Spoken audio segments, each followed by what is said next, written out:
Hi everyone, Luke here, and welcome to today's episode of ODVEČNI series, where I am going to show you how I dealt with Tuza's challenge.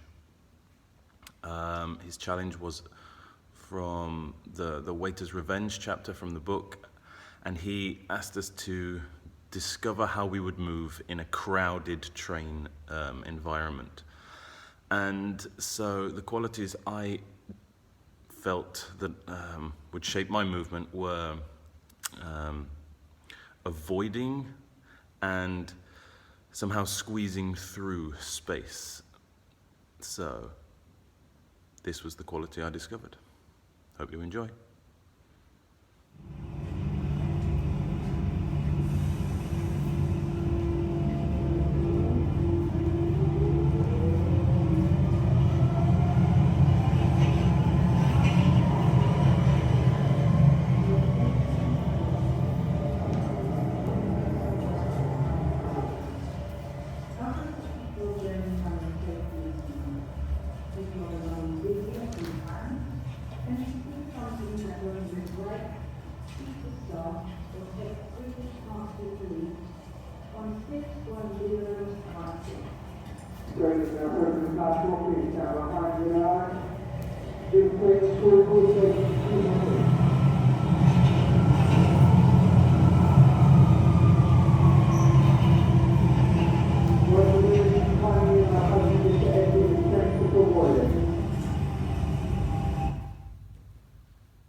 Please stand clear of the corridor.